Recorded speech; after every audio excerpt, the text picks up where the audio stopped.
Pay no attention to the words of the possessed. Geronda. What should one look out for when talking to someone who is possessed?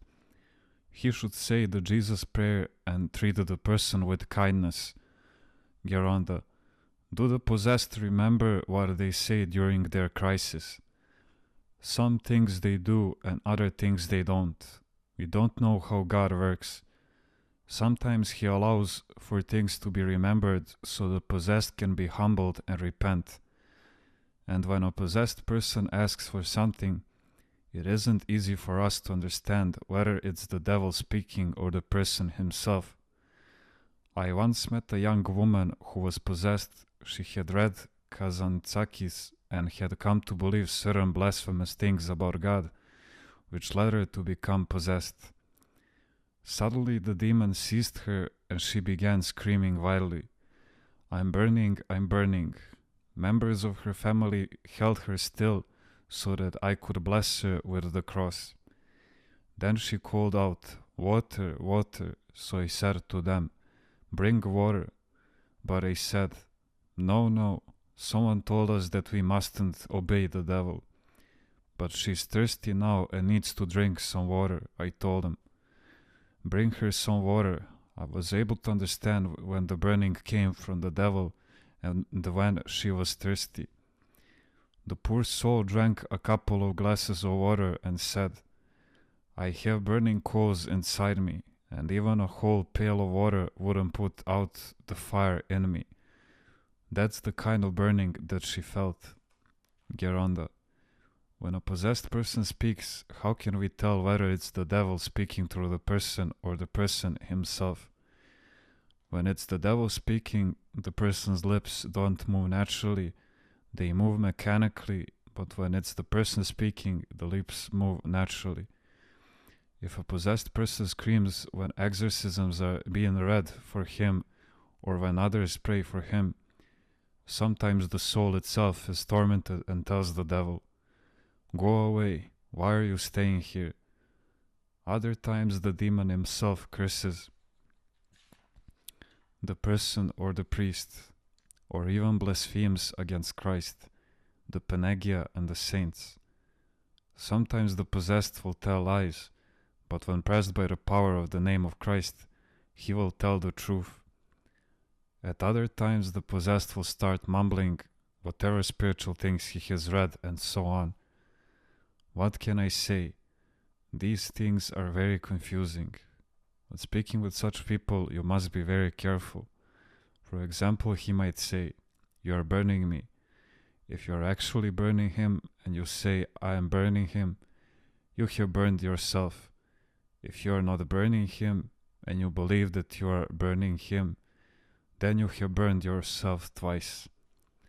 Or he may shout and say, You are all filthy, and then turn to one of you and say, But you are pure.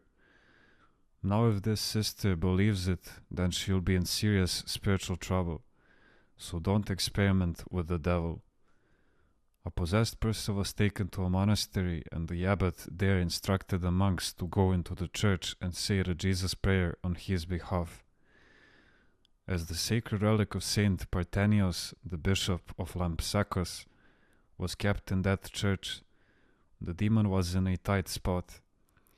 At the same time, the abbot directed one of the priest monks to read the exorcisms over the possessed. While outwardly this priest monk was very pious, there was in him some hidden pride.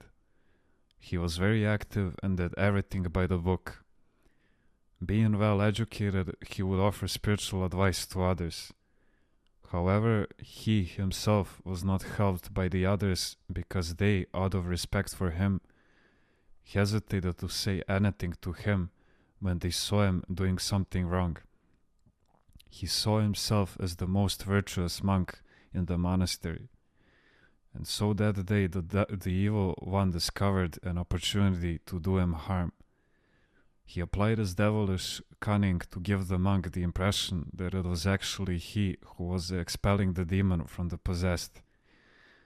As soon as the priest started reading the exorcisms, the demon started shouting, I am being burned. Where are you sending me, you cruel man? The priest, believing that the demon was being burnt by his own exorcisms, while in fact this was happening because all the fathers were involved in fervent prayer, said, "Come to me," something that Saint Paisios had once said to a demon. Now remember, Paisios was a saint. When a demon had shouted, I'm burning, where should I go?" The saint said, "Come to me." But then the demon replied to the saint, "The sound of your name alone is enough to burn me, Paisios," and stopped tormenting the poor soul. But this priest monk attempted to play the role of Saint Paisios and ended up being possessed himself. From that moment on, the demon began to have authority over him. He was tormented for a great number of years after that and couldn't find peace anywhere. He was constantly wandering, sometimes out in the world, other times within the holy mountain. What suffering that poor man had to endure! This brought on severe spiritual exhaustion as well as physical, since his body was trembling constantly. And even though he was a good priest, he could no longer serve the divine liturgy. You see what the devil gets up to. Geronda. Is there any connection or similarity between coffee consumption and the reactions of a possessed person? When the nervous system is extremely agitated and one drinks a lot of coffee, the nerves break down and the little demon takes advantage of this situation. It isn't that the coffee itself is demonic. The little demon applies his influence to the already agitated nerves, and the possessed reacts even more violently.